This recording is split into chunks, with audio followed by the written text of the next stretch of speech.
So this session is just going to take you through just a few pieces. One of them is, conceptually, what is the curriculum renewal and how does it work? But then also practically, like how does someone come in as a teacher and write these documents? Some good information to know. And then what that looks like sort of in your classroom or in your school. So taking a look at outcomes and indicators, skills and competencies. And we do have a shared link for you that Matt will put at the chat closer to the end that will give you some examples of curriculum guides that are coming out this year, and also updated at a glance documents as well if you wanted to take a look a little bit further. So we're going to start taking a look here just at the rationale or the theory behind the change. And so whenever teachers come in to write new curriculum documents, or we engage in professional learning, we always like to start off those sessions with this question: how can we best prepare students for the world? And that is a very very broad question, of course. And thinking about at the end of my class after they leave and they head on to another class, or they head on to out into the world, what are those skills that we would like them to be able to do?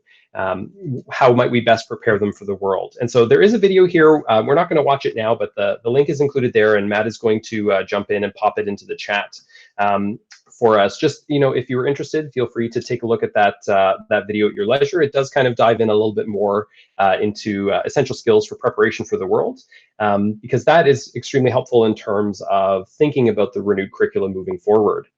When we tend to ask that question, a lot of teachers will come back with answers like, I want my students to be able to, think critically and to problem solve and to work together in groups. And it always ends up being those skills that will help them continue to be lifelong learners in the future. And so our curriculum is written around those types of skills. In this case, those are known as competencies. So the foundation of our curriculum renewal is based on its competency-based education in relation to these 6 competencies. So in 2015, this document was used to refine the curriculum. So this comes from a 2013 document, actually, that was put out by CAMET, the Council for Atlantic Ministers of Education and Technology, who all got together, from the Atlantic region in order to really take a look at competency-based education. And so the focus of our learning from P to 12 is in the development of these competencies. So we're putting students in situations where they have the safety to take some risks, to apply critical thinking, to put creativity and innovation to work for them, to engage in the development of their communication skills, whatever that might look like. So that really frames the way that outcomes and indicators moving forward are written. And so that definition for those essential graduated competencies, that spans the P to 12 sort of grade range there within competency bands. So we know that, from a developmental perspective, that P to 3 range, 4 to 6, 7 to 9, 10 to 12, like those ranges being grouped together, we're providing opportunities for students to develop these competencies over these 13 years or however long those students are in the education system for. So it's a significant amount of time to have opportunities to develop these competencies. And by the end, when they leave and they graduate and they're out in the world of work, or they're out in following further education, they're best set up to continue learning. And so this is an example of the definition for citizenship. So each of those competencies, the 6 of them there, have a general definition. So in this case, in citizenship, learners are expected to contribute to the quality and sustainability of their environments, communities, and society. They analyze cultural, economic, environmental, social issues, make decisions, judgments, problem solves, and act as stewards in a local, national, and global context. So that is a very broad definition. But in order to assist with that, a competency progression chart was written out. And so, how engaging with citizenship looks in the 9 to 12 grade range, is going to be different than how it looks in the primary to 2 range. And so there are opportunities here as we're writing and we're framing learning experiences. So, in P to 2, and when learners are, having an opportunity to work together, are they working together in a way where they're set up to recognize issues of fairness and equity? And then what does that look like as they grow and progress as learners through the system? Finally, into grades 9 to 12, where they're examining issues surrounding human rights, social justice, and equity. So we lay the foundations in P to 2 and give opportunity for these competencies to develop throughout the school age. And so I'll leave this question to you. Feel free to pop an answer in the chat, or something to consider as you're continuing to think about a curriculum moving forward, what is an activity or experience that you have done that was an opportunity for the development of citizenship? With the 7 and 8 renewal that's currently ongoing, there's a developmental evaluation being done through SaintFX, and through that we've had an opportunity to go and take a look at a variety of classrooms across the province that were implementing the renewed curriculum at that grade range. And there was a number of really great experiences that were happening there. And that was also paired with hearing about really great experiences that were happening in courses that had not yet been renewed. Teachers were finding really great, innovative ways, to approach the development of these competencies through things that they felt, passionate about and what their students were interested in. And so this is something that is not necessarily new to teachers. They know, that the idea of that hidden curriculum and how to help students really engage in that lifelong learning process is something that people have been doing in the province already. And this just, helps to support the development of that. And so when we talk about the renewal process, what does that look like? Physically, when I'm writing the curriculum, what does that look like? And this is something that prior to working at the department or coming in to do the curriculum writing on the 7 and 8, I had no idea how this process worked. So I'm very happy to share it with you.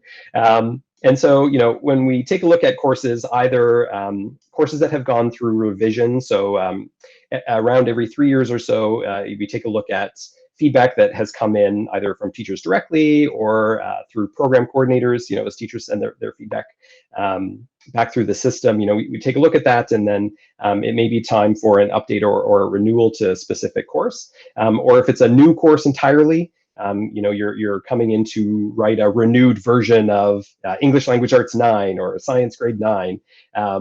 A letter will be drafted by my boss and Matt's boss, the director of curriculum, which will go out to program coordinators, and then that gets released to the system, and it's asking for teachers that might be interested to come in and write. And that gets communicated in various ways, generally to administrators and then to teachers at that time. And if you are interested, I really encourage you to be part of that process. It was extremely transformative for me to come in to be part of the writing team. It was such a rich type of professional development that I'd never been a part of before. And so any opportunity that you see coming up to do so, I strongly encourage you to take it. So at that point, teachers will come in to the department or connect in virtually, from across the province in order to do writing. And that can take a length of time that that they can produce a finished document in there. So a generally finished document from them would look like having a course description, outcome descriptions, a rationale, outcomes themselves, and suggested indicators, guiding questions, a solid structure of what they would like that course to look like. And so that writing process, they leave with that finished document, and then we move into the idea of the pilot stage. And so we take that into schools, see how it goes. And at that point, teachers are able to provide, feedback in order to make adjustments. The 7 and 8 curriculum this year had a series of refinements to it based on teacher feedback. Some folks said, "Hey, this is great. Leave this as is. I think this really worked. That's excellent." And other teachers over in a different course saying, "Oh, wait, something's missed the mark here. Let's take another look. Here are some suggestions." And we're able to take those suggestions and put them into practice. And so after that process is over, it comes back. We finalize those documents, and then it's released for full implementation afterwards. And then in terms of the who is designing our provincial curriculum, you, the teacher. A subject area teacher would be asked to come in order to do that writing. And it's also in conjunction with, the folks represented in this image. So there's the curriculum development specialist. So Matt and myself are there to offer, guidance and consultations on the idea of skills and competencies and how you might write, specific outcomes or indicators. You have African Canadian Services curriculum consultant, Mi'kmaq Services curriculum consultant, the subject area consultant in English and in French. So that's say science from English program services, and the French science consultant from French program services. And so those folks are all there over across the process, either with the writing teams coming in to take a look at the feedback before they get there, taking a look at the feedback after they've had an opportunity to pilot that curriculum, in order to make sure that everyone's voices are heard there. And so, these folks are all coming together in order to produce the documents that you'll find out in the system. And in terms of like the way that those documents are written, so there are necessary considerations and frameworks to consider when putting together the idea of an outcome or suggested indicators to scaffold that learning to support that outcome. One of them is universal design for learning, and so the idea of having like multiple ways of accessing information and representing information, that is taken into account through the development and the writing aspect of the outcomes and the indicators themselves. And so in the Renew documents, you won't find, very specific examples and like one way to represent information. So it won't be, learners will write a document of this many words by hand because that is not designed through a universal design for learning framework. And so in writing in that way, you are supporting the inclusive education through multi-tiered systems of support, and the policy that was released last year through the soft launch. And so those things are, specifically the inclusive education policy, are sort of what we all, back up all of our documents against. So if it doesn't pass, the guiding principles of those documents, then that type of writing needs to be adjusted. The other considerations that are put in place are things like CRP, inquiry-based learning, project-based learning. You're providing opportunities for teachers to have flexibility and choice when it comes time to how they might, meet the needs of their students and how their students' voices can be heard in the document. And so we have examples of guiding questions that are written in these documents to help. You can put that up on the board for 2 weeks. It's an in-depth look at a specific concept, but that guiding question is meant to be substituted out for something that learners really value and what they're very motivated in learning. So they're there as examples, but really the students are going to be the ones that drive learning and breathe life and fill the space of the classroom. Treaty education and career education are things that are embedded in sort of two types of ways. One of them is a direct conceptual exploration. So something like you're investigating the impact of the denial of treaty rights in Mi'kma'ki.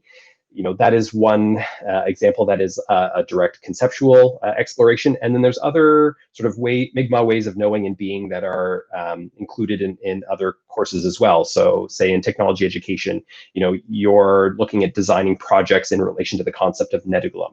And so we're taking those concepts and we're spreading them out across all of the subject matter, so as to provide a well-rounded exploration of treaty education and career education. The assessment for learning strategies here, these considerations, this is best supported in terms of the instructional methodology. So those high leverage practices, the workshop model or the 3-part lesson or 3-block lesson, those types of things allow for assessment for learning strategies to really live within the classroom. And so you don't end up like I have done with the bag of marking in the back of my car, shuttling it back and forth, chauffeuring it to get groceries, but instead you're embedding that assessment during time when learning is happening so that it can best support students in the classroom. Okay, so knowing all of that and knowing that we're using the competencies to really frame the way that learning is happening in the classroom, from those competencies, a series of skills was written and created. So there are 16 skills here, and there are additional 3 in French as well to support the acquisition of French as a second language. And so within these, if you go out and you're questioning something, that's a great opportunity to develop your skills of communication. You're investigating, that's a great opportunity to develop, critical thinking. And so the language of the competencies sort of helps to live within the skills as they are written. And as the skills are paired with the concept, you're going to find a more deeper and richer connection to the competencies. And I've got an example for you to take a look at in just a second. And so if we dive in a little bit deeper here into the skills hierarchy here. So this is, a Bloom style hierarchy in terms of complexity. So if you are thinking about, learners and at the outcome level, you're looking to evaluate something, your suggested indicators will help have skills from, lower down in the hierarchy to help support that learning. So in order to really have an in-depth understanding of evaluate, you might want to question something and investigate, maybe compare. And in doing so, you're able to put a value judgment on that. You're able to evaluate something. And so that is how those documents end up being written. And then in French, we have two additional skills there. So communiquer and comprendre. Sorry, my French is not up to snuff here, which is we're thankful that Matt is here for that. And those are written, specifically to respond for the acquisition of French as a second language. And so you'll find those specific skills and the definitions of what those skills sort of mean within the curriculum documents for courses, immersion, core French, and so on. Maybe I'll actually hop in there for a second, Brian. Absolutely. To correct my pronunciation, please. No, actually, you did an autocorrection. You corrected yourself as you went. That was wonderful. So these were kind of decided, and there's a reason they're kind of out here on the wings, is that, if we look at something like communicating, they could just be speaking to one another, which seems like really, really base level. But when you're talking about speaking in a second language, there are a lot of other, those other competencies that are going to fall into there. Sorry, I say competencies because it translates to competence. The other skills fall in there. So you need to evaluate what you're trying to say, and you need to sort of apply the different strategies that you've learned. So you're doing these different things underneath to be able to communicate. And then comprendre is the other one that we were looking at, is that we need to understand what somebody's saying to us. But dégager le sens was a new addition this year, was realizing that in core French, our definition for comprendre was a little more complex than what we're asking our core French students to understand. We're really wanting them to get a basic level conversation rather than the bigger sense of comprehend that we're using in some of our language arts courses, where we want to know what is the author's intention and what is the purpose that they're trying to say, and is there bias, and we're talking about those sort of bigger conceptual metacognitive pieces. And when you're really at that sort of entry level of language learning, sort of a novice learner, we might not be able to access that piece of understanding. So dégager le sens was a more open of just kind of extracting the understanding, or extracting the information from a conversation or from a text. Great, thanks, Matt. So let's dive in, take a look at an example. So just remember again, so we're looking at this definition for citizenship because that's, maybe I as the teacher would like to frame my learning in relation to, we want to take a deep dive into citizenship. There's a lot of fluidity here based on, what your learners might need. And over the course of a day, you'll jump into a variety of different competencies in how you frame your learning experiences. But, for this example, we'll take a look at citizenship. So the outcome written here is that learners will analyze factors that affect coastline change. So a large shift that comes here is, in previous documents, these outcomes may have been written as a task. So your GCOs, your SEOs, you have to identify this concept, describe this concept. But, the way that this is written now, you're learning how to analyze, and you're learning how to analyze by, developing that skill in relation to factors that affect coastline change. You might be analyzing documents for accuracy in English language arts. But in this case, in science, we're going to analyze factors that affect coastline change. So that skill lives in all of the subjects, and we're learning how to analyze, specifically in science, here with the coastline change. And so the suggested indicators that were written to support this specific outcome are on the screen there. And these are, just as we said, suggestions. You might be a coastline change expert, and your students, there's something very specific at your school location, just down the road, there's a wild amount of weathering and erosion, and you want to go and investigate weathering. You're going to go down and take a look at that site. You might have a specific way or approach that might be inherently motivating for the students. That's great. That's perfect.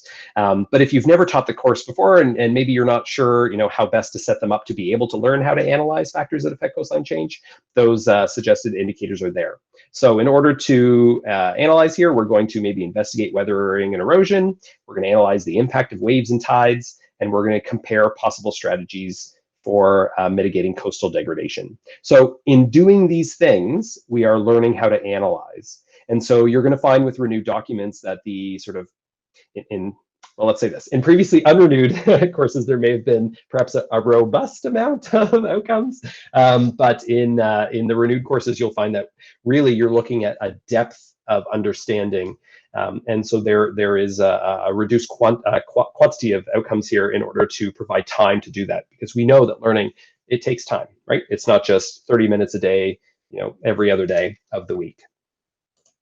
And so at the end of the documents, in the at-a-glance documents that you'll find, just your curriculum documents, you will find a reference to the competencies here. So this is in short form. So if you look down at the compare possible strategies for mitigating coastal degradation, there are inherent opportunities to develop that competency of citizenship, because we're looking at sustainability of the environment in relation to maybe a community. You're looking at things that you might be able to do in a local context, or perhaps your class is very interested in that global context, and so you as a teacher might want to set them up for learning in that regard. And so those are the competencies that fit the most tightly with the way that the skill and concepts are paired.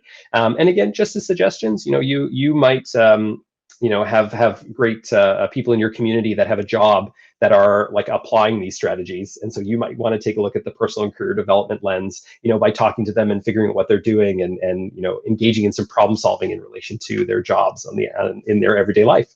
And that's great. That's perfect. And so we're going to take another look just at another example of an outcome and an indicator here.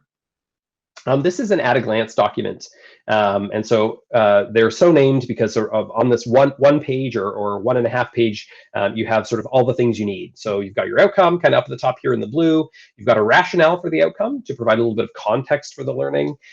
You have a list of the competencies that pair really snugly with these suggested indicators, and then you've got your indicators here. Again, if you've never taught the course before, these are organized in such a way where the suggested one to kind of start with from a skills perspective is indicated sort of closer to the top here at the list, and as we go down, it becomes slightly more complex, either in skill language or as a concept.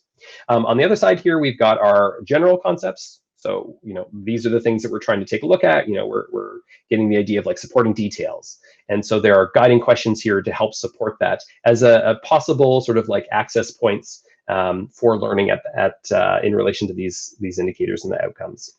At the very bottom here as well, you'll find a skill definition. So this is specific for that grade level. In this case, this is 70 LA, and so the idea of what that definition for formulate is at grade 7 is found here. In previous curriculum documents, there were 147 skills, identify, describe, those things were there, and they didn't really have one definition. And so if I was teaching students how to identify things in my class, and I set them onto another course, somebody else might be doing identification in a drastically different way. And so this helps to provide a little bit of consistency across, so that we're all sort of working towards a goal as we're learning. And so outcomes, just the definition for these folks. So they're providing context for skill development in relation to concept, and the suggested indicators here provide a suggested skill and scaffolding for the concept to support the outcome. So this is an example of one from Science 7. So learners will implement an environmental stewardship plan. So if we think back, we used to think of this as like an action. So I'm going to go and implement the plan. But really now the shift here is that you're learning how to implement an environmental stewardship plan. So you're both learning, coming to know the concept, and also like learning how to learn, so that when you graduate, and we think back to that opening question, you're going to be able to go out there in the world and be able to implement a plan in relation to a new concept, something that you might be doing in the world of work or the world of school. So the indicators to do that, in order to implement a plan, learn how to implement a plan in a very robust way, you might select a strategy for conservation that's important to you in your area. You might investigate initiatives in your local community, and you might start at that point begin formulating a possible plan. And so this provides you a little bit more detail and depth than approaches to the general concept of an environmental stewardship plan. So don't panic. There's a lot of information on the screen here. But this is an example of the investigate skill. I'd mentioned previously that there were skills definitions from grade primary to 12. So there's a growth of this skill over time. And so this is that document. So, this is a resource or a supportive document. You aren't going to need to access this document at all times or commit it to memory or anything like that. But it can be very helpful for planning, and also, to support inclusive education within your classroom.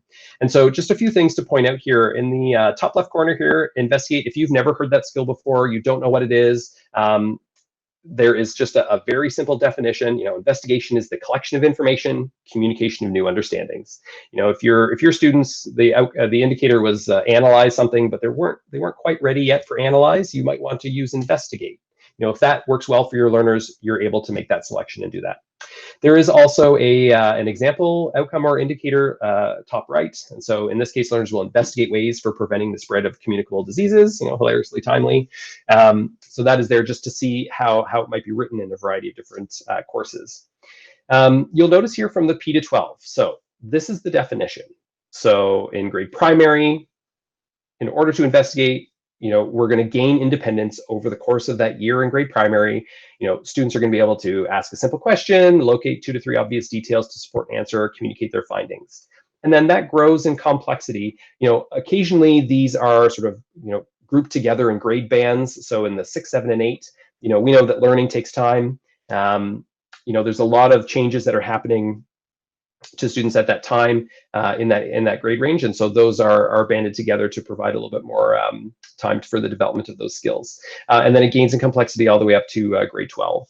There are some examples in here though where the skills continuum, like the skill definition, is itself the same.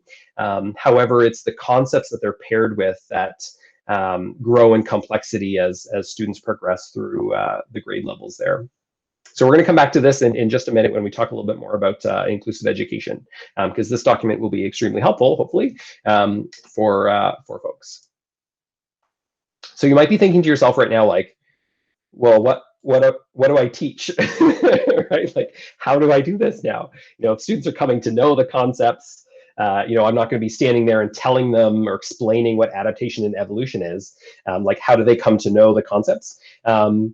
In the shared folder that we're going to pop into the chat there are a few videos. So this is a visual representation of that you'll see within one of the videos, and it just talks a little bit about planning using your at-a-glance document and like what you might be doing.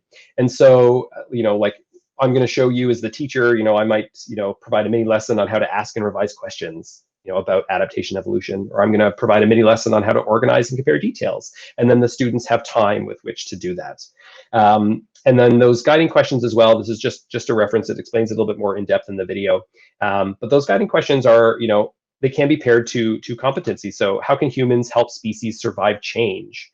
If I use that, lens with which to explore adaptation and evolution and its personal career development, I might take a look at, people who are people whose job it is to help species survive change. And so maybe that's what we're exploring because that's what the students are interested in.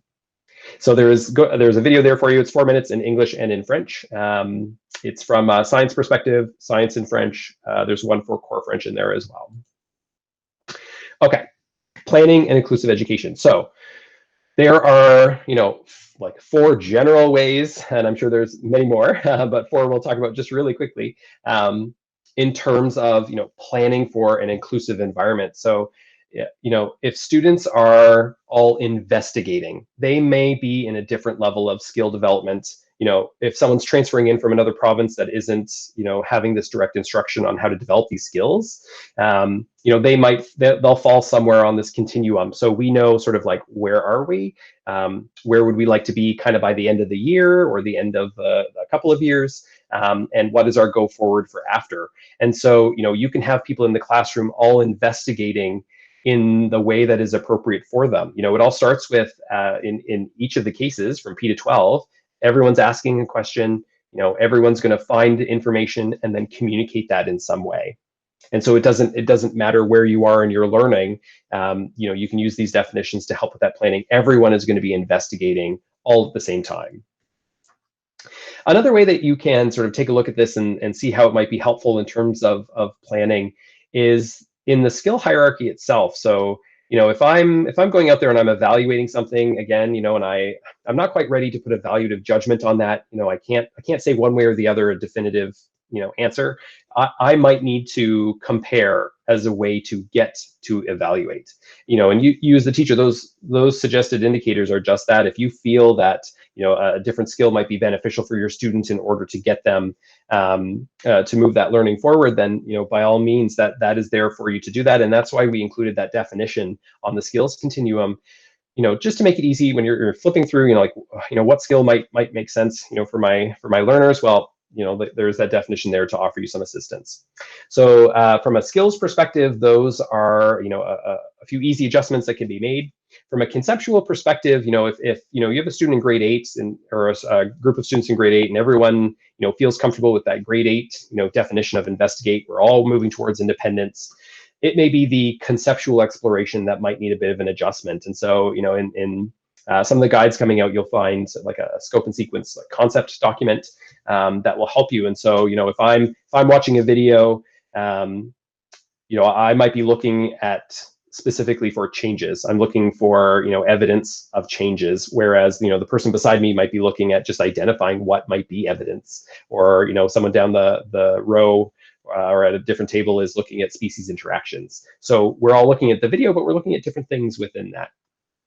And then finally, and this is helpful for supporting students that, may have, very extreme learning needs on an individual program plan in terms of life skills.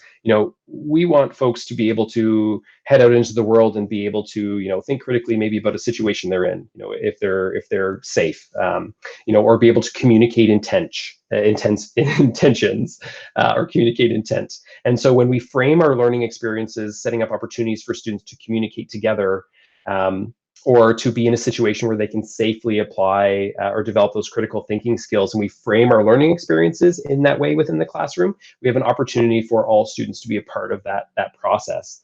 And so, these are 4 ways that the renewed curriculum is helpful for planning and supporting that inclusive education environment, and not being a barrier to inclusive education.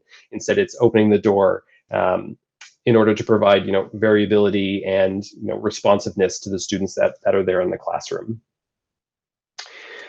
And so in terms of guides that are coming out, we just want to show you an example. It can be a complex thing to think about how this all, fits together. I'm sure right now you could think in your mind of a lesson that, you and your students were working on that really set themselves up for communication. Oh, I did this great debate in my class, the other week, and we were debating, construction projects of the like Point Pleasant Park or something like that, right? Like, so you're looking at citizenship and you're looking at communication. So it's very easy to look back and think about that. And we're hoping that the curriculum guides that you'll have in the access to in the shared folder here will show you examples of, being able to plan for that in advance. And ways that everything sort of links together. So in these guides, you'll find, general information about the subject, outcomes indicators, all that information from your at-a-glance documents, as well as sample learning experiences. So English Language Arts 7 has 5 outcomes. There is 1 sample learning experience for 1 of the indicators for each of the outcomes. So there's 5 example learning experiences there. And what it does is it takes an outcome, or an indicator, sorry, and it's, in this case, this is the skill formulate. So formulate environmental stewardship plan, just, as we had seen in that outcome example earlier. So that first step of formulate is identifying a topic of interest. And so these documents were written from a learner perspective. And I think that was the biggest shift for us. Previous curriculum documents were kind of written from that teacher perspective, like all the things that the teacher is doing. But really, when we went to sort of write them from the perspective of the learner, we realized that, the old way of doing things, the learners weren't necessarily doing as much. The teacher was, finding all of these, different documents for them to look at and facilitating, all these wonderful things. And so we're trying to, keep those wonderful things, but show really what the learner is doing, so that they are, doing most of the work. So in this case, you're setting up, and the teacher is being a facilitator here for a group discussion about identifying topics of interest about environmental areas. And in doing so, you've set them up already for the development of that competency of citizenship. You've put them in a scenario where they're able to recognize the principles and actions of citizens in that impact society, right? And you've given them that opportunity to do that. And so we develop that competency through that skill and conceptual exploration. So I think it would be a very challenging thing to try and not develop competencies in the way that the outcomes and indicators are written. The way that the skills have been defined, the way that they have been paired with the concepts, they all inherently are opportunities to develop those competencies that we hope students will be able to work with and apply when they get out into the world. And at the bottom here is an evidence of learning. So in this case, these value observations and conversations as much, if not more, than the idea of a product at the end that one would mark. Instead, it's an opportunity to check in here as learners are discussing topic of interest. That's where we're going to take a note in on what the students are doing and taking a picture. And again, these example experiences here are meant to be modified and torn apart and used as an example of how one might plan for the future. There's no one document that will know your students as good as you do, and so we're very aware of that. And so there are several references here how it's one possibility, how it will require modification, because we know that it needs life breathed into it through the teacher and through the students in the classroom. Okay, so more information. That was a lot of information. I feel like I've been talking at you for a considerable amount of time, but so more information. Curriculum is posted and getting posted on the curriculum.novascotia.ca site. So this is to replace the old curriculum cart site. And thank you. Yes, Matt has posted in the chat there just a URL that will take you to a shared folder. So you'll need to be logged in with your GNS PES in order to access the documents and the videos that you see there. So there are some example for the grade 7 and 8, the curriculum documents, the at-a-glance documents. There is the skills continuum and the competency progression chart. So there are examples in there in English and in French, as well as the videos, and those are available in English and in French as well. So again, I've got this at-a-glance document, like where do I start? Well, that video might be for you, or organizing your indicators, that how-to, the planning. That one might be an option for you as well. Yeah, so that the curriculum.novascotia.ca is sort of like that one-stop shop for all of your curriculum documents that you might need. There's also references in there in the additional resources section. If I'm looking at a specific course, Social Studies 6, I can check out the additional resources section for a link to the course Moodle that has a variety of resources behind there, and other documents that might be helpful or beneficial for you.